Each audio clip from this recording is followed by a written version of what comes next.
Buenas tardes. Hoy vamos a presentar el caso clínico número 3 de la asignatura de Medicina Preventiva y Social. Los integrantes de este grupo son quien les habla: María Pía García, Pía Piquimil, Tamara Romero y Catherine Rojo. Siguiente. La primera pregunta pide nombrar dos leyes o normativas chilenas vinculadas a la salud e higiene ocupacional y señalar el objetivo de cada una de ellas. Bueno, acá nombramos a la ley 16.744, quien establece normas sobre accidentes de trabajo y enfermedades profesionales. Fue publicada en 1968, es administrada por organismos administrativos, que son las mutualidades, que son privadas, y el INP, que es una institución pública.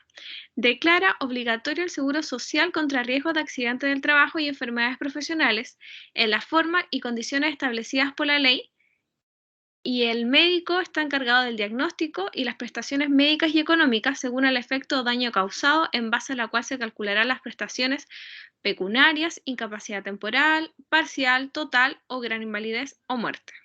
Y también tenemos la ley de las sillas, que es la ley 2951, que es una ley que se consagró el derecho a un tipo de descanso para los empleados de almacenes, tiendas, bazares, bodegas, depósitos de mercadería o semejantes. Esta ley fue promulgada en 1914 y actualmente sus normas están contenidas en el Código del Trabajo del artículo 193. Siguiente. Pregunta 2. Identifique dos incumplimientos pesquisados por la Seremi de Salud en la investigación de este caso, dado su rol en el sistema de vigilancia de accidentes de trabajo con muerte y graves. Respecto a los incumplimientos pesquisados, aquellos que recaen bajo el sistema de vigilancia de accidentes del trabajo con resultado de muerte y graves son, en primer lugar, la falta de un profesional en prevención de riesgos y, en segundo lugar, comedores con hacinamientos y sin autorización sanitaria del sistema de agua potable y alcantarillado. La pregunta número 3 dice: ¿cuál fue el criterio que usó el médico de la urgencia de la clínica privada involucrada para notificar el accidente a la Seremi de Salud de acuerdo a los criterios planteados en la norma técnica 142 del MinSal? Siguiente. El médico de la clínica privada utilizó uno de los criterios por diagnóstico del MinSal, el cual describe que un accidente debe ser notificado si el trabajador sufre toda lesión grave con el potencial de generar invalidez parcial o total, ya que el portón que le cayó encima al trabajador lo deja atrapado provocando lesiones graves, tales como lesiones en la pierna por puntas metálicas sobresalientes oxidadas. Si el accidente califica con alguno de los criterios, la norma indica que el procedimiento es que el servicio de salud que atiende al paciente, ya sea público o privado, debe informar de inmediato a la Seremi correspondiente. Siguiente.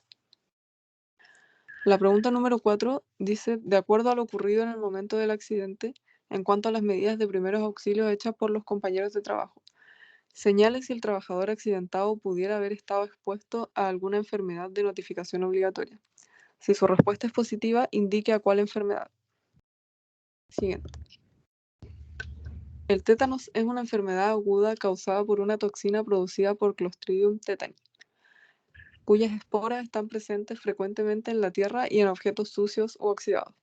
En este caso, el trabajador estuvo expuesto a lesiones cortopunzantes con material oxidado de la reja, y en los primeros auxilios no se pudo realizar un lavado de las heridas, ya que la empresa no contaba con acceso al agua potable desde hace varias horas. El tétanos es una enfermedad de notificación obligatoria y diaria. Estas enfermedades deben notificarse el mismo día en que se confirma el diagnóstico, enviando el formulario correspondiente a la Seremi de Salud donde se encuentre el establecimiento. Siguiente. Pregunta número 5. Una vez evaluado el organismo administrador contratado por la empresa, ¿cuáles son los beneficios que Don Matt o sus beneficiarios pecuniarios, tales como esposa, hijos u otros que la ley contemple, podría recibir en los siguientes casos? Durante su ausencia laboral por incapacidad temporal mientras logra recuperarse, La víctima de un accidente de trabajo o enfermedad profesional tendrá el derecho a las siguientes prestaciones médicas que se otorgarán gratuitamente hasta su completa recuperación o mientras subsistan síntomas de las secuelas causadas por la enfermedad o accidente, tales como por ejemplo atención médica, quirúrgica y dental en establecimientos externos o a domicilio, hospitalización si fuese necesario, a juicio del facultativo tratante, medicamentos y productos farmacéuticos, prótesis y aparatos ortopédicos y su reparación, rehabilitación física y reeducación profesional y los gastos de traslado y cualquier otro que sea necesario para el otorgamiento de estas prestaciones. La ley establece que la incapacidad temporal da derecho al accidentado o enfermo a un subsidio, una prestación pecuniaria, al cual le serán aplicables las normas contenidas en la Ley 44, 19.966 y 20.956. Si quedara con invalidez parcial o total, el asegurado que sufriere un accidente que, sin incapacitarlo para el trabajo, le produce una mutilación importante o una deformación que sea notoria, será considerado inválido parcial. Tendrá derecho a una indemnización de acuerdo al grado de mutilación o deformación. Si es en la cara, la cabeza o órganos genitales, el derecho será máximo establecido por la ley. Si la disminución de la capacidad de ganancia es igual o superior a un 40% e inferior a un 70%, el accidentado o enfermo tendrá derecho a una pensión mensual, cuyo monto será equivalente al 35% del sueldo de base. Se define como inválido total a quien haya sufrido una disminución de su capacidad de ganancia, presumiblemente permanente, igual o superior a un 70%. El inválido total tendrá derecho a una pensión mensual que será equivalente al 70% de su sueldo base.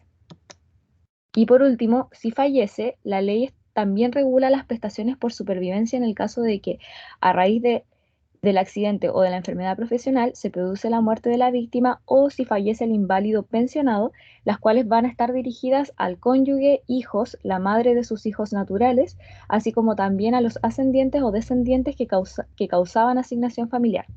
Las prestaciones pecuniarias que por supervivencia corresponden a pensiones que, según sea el beneficiario y su situación legal, corresponden a porcentajes variables de la pensión básica que le habría correspondido a la víctima si hubiera invalidado totalmente la pensión básica que percibía en el momento de la muerte, pudiendo en algunos casos incluso a llegar a ser pensiones vitalicias.